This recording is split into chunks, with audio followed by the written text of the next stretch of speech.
야구야구 김영준입니다. 샌프란시스코 파르안 자이디 사장은 영혼의 단짝인 줄 알았던 게이브 케플러 감독을 제물로 바치고 자기만 살아남았습니다. 하지만 자이디도 입지가 좋지 않습니다. 샌프란시스코는 2021년 107승을 올리고 결과적으로 다저스의 11년 연속 우승을 막은 셈이 됐지만 다저스가 이후로도 승승장구하는 반면 샌프란시스코는 지난해 간신히 5할을 했고 올해는 5할에 실패했습니다. 샌프란시스코는 구단 가치가 양키스, 다저스, 보스턴, 컵스에 이어 메이저리그 5위이지만 올해 9위에 해당되는 연봉을 썼고 관중동원은 17위에 그쳤습니다. 관중동원 2위 샌디에고가 평균 관중이 3,500명 이상 늘어나 서부의 넘버2 인기구단이 된 반면 샌프란시스코는 평균 200명 증가로 전체 평균인 2,500명 증가를 밑돌았습니다.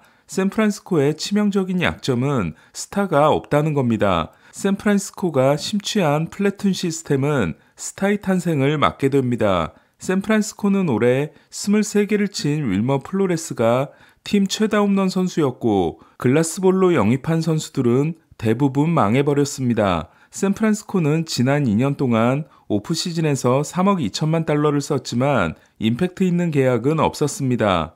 노력을 안 한 건 아니었습니다. 지난 겨울 샌프란시스코는 에런 저지에게 9년 3억 6천만 달러를 제시했지만 저지는 양키스에서 똑같은 제안이 나오자 잔류를 선택합니다. 저지를 양키스에서 떼어놓기 위해서는 스튜핏 머니가 나와야 했지만 샌프란시스코는 포기하게 됩니다. 연고지 선수인 저지를 놓친 후 샌프란시스코는 카를로스 코레아에게 13년 3억 5천만 달러를 제시했고 합의에 성공합니다. 패닉바이의 느낌이 강하긴 했지만 다저스 팬들이 가장 싫어하는 코레아는 임팩트를 줄 수 있는 선수였습니다. 하지만 샌프란시스코는 코레아의 수술받은 다리에서 철심이 제거되지 않은 걸 문제 삼았고 이후 매치와 합의했다가 파투난 코레아는 결국 미네소타로 돌아가게 됩니다. 그리고 와일드카드 시리즈에서 두 번의 센스 넘치는 수비와 2차전 결승타로 가을 사나이다운 활약을 합니다.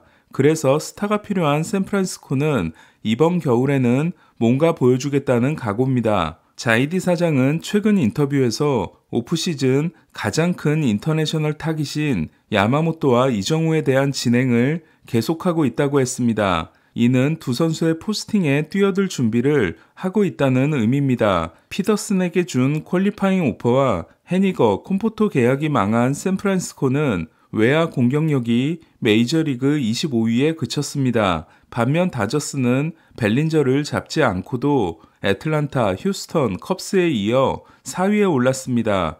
야스트렘스키도 하락세인 반면 루이스 마토스가 데뷔했지만 마토스만 믿고 갈 수는 없습니다. 그런데 이번 FA 시장에서 20대 외야수는 코디 벨린저가 거의 유일하고 승리 기여도 4.4와 함께 OPS 0.881로 부활에 성공한 벨린저는 꽤 많은 돈이 필요할 것으로 보입니다. 그런 면에서 이정우는 샌프란시스코에게 꽤 매력적인 선수일 수 있습니다. 샌프란시스코 오라클 파크는 2019년 불펜을 외야로 옮기면서 펜스를 많이 앞으로 당겼지만 그럼에도 홈런 팩터는 메이저리그 28위, 득점 팩터는 25위로 타자에게 유리한 구장이 아닙니다. 하지만 내셔널리그를 대표하는 명문팀 중 하나인 샌프란시스코 유니폼은 이정우에게 충분히 매력적이라고 생각됩니다. 자이디가 인터뷰에서 더 많이 이야기한 선수는 야마모토였습니다. 샌프란시스코는 로건 앱이 이닝 1위에 오르며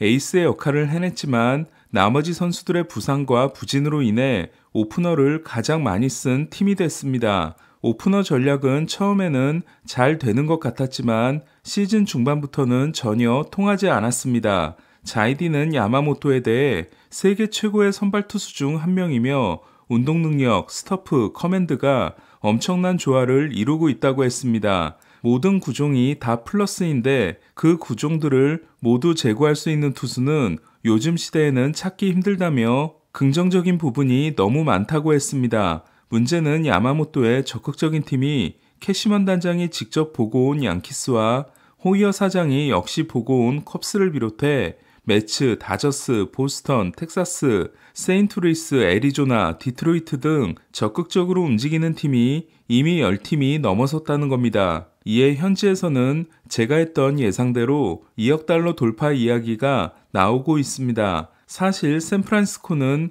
티켓 파워를 가진 오타니가 누구보다도 필요한 팀이라고 할 수 있지만 자이디의 특성상 한 선수에게 너무 큰 돈을 쓰지 않을 가능성이 높기 때문에 그렇다면 오타니 한 명을 잡는 것보다 야마모토와 이정우를 동시에 잡으려고 할 가능성이 높아 보입니다. 과연 이정우는 어느 팀으로 가게 될까요? 프렐러 단장과 멜빈 감독을 유임시킨 샌디에고가 큰 변화는 없을 것으로 보이기 때문에 자이언츠 이정우와 파드리스 김하성의 대결도 꽤 재밌을 것 같습니다. 올 시즌 내내 이상하다 싶었다가 결국 팔꿈치 UCL 손상이 확인된 알칸타라는 오늘 토미존 수술을 받았습니다. 알칸타라는 더 나은 모습으로 돌아오겠다며 헤수스, 에우리, 에드워드, 게럿, 트레버가 내년을 지켜줄 거라고 했습니다. 미기가 메이저리그 생활을 마친 반면 미기와 같은 1983년생인 보토는 적어도 1년은 더 뛰고 싶다고 했습니다. 보토는 올 시즌에 앞서 성적이 마음에 들지 않으면 은퇴하겠다고 했고 65경기에서 2할 1위, 14홈런에 그쳤지만 생각을 바꾼 것으로 보입니다. 신시내티는 보토에게 걸려있는 내년 2천만 달러의 옵션을 쓰지 않고 700만 달러의 보상금을 줄 것이 확실시되기 때문에 보토는 다른 구단으로 이적할 가능성이 높고 보토 역시 원팀맨으로 은퇴하는 걸 포기한 결정으로 보입니다. 데이비 스턴스가 1,000만 달러의 연봉을 받고 사장으로 온 매츠는 애플러 단장이 사임했습니다. 애플러는 연봉 감축을 위해 부상자 명단을 부적절하게 사용했다는 혐의로 조사를 받고 있습니다. 슈어저는 매츠를 떠나기로 했을 때 내년에 곧바로 우승을 노리긴 어렵고 빠르면 2025년, 오히려 2026년이 더 가까울 수 있다는 말을 들었다고 하는데 매츠가 리툴링을 하면서도 오타니나 야마모토 같은 선수들 영입을 같이 진행하게 될지도 궁금합니다. 내일부터 시작되는 디비전 시리즈를 앞두고 가장 주목을 받고 있는 선수는 슈어저입니다. 9월 12일이 마지막 등판이었으며 크리스 영 단장이 올 시즌에 돌아오기 어렵다고 했던 슈어저는 포스트 시즌 복귀를 위해 오늘 시뮬레이션 피칭을 했고 40개의 공을 던졌다는 소식입니다. 슈어저는 느낌이 좋았다. 하지만 내일 일어나 봐야 한다며 팀을 돕기 위해 무엇이든 하겠지만 결정은 내가 하는 게 아니다고 했습니다. 디비전 시리즈 이야기도 짧게 해보겠습니다. 와일드카드 시리즈는 모두 1차전 승리팀이 2연승으로 끝내면서 텍사스 대 볼티모어, 미네소타 대 휴스턴, 필라델피아 대 애틀란타, 애리조나 대 다저스의 대결이 성사됐습니다. 디 애슬레틱 전문가들의 예상은 다저스 78대 애리조나 22, 애틀란타 67대 필라델피아 33, 볼티모어 67대 텍사스 33, 휴스턴 56대 미네소타 44로 모두 상위 시드 팀들을 선택했습니다.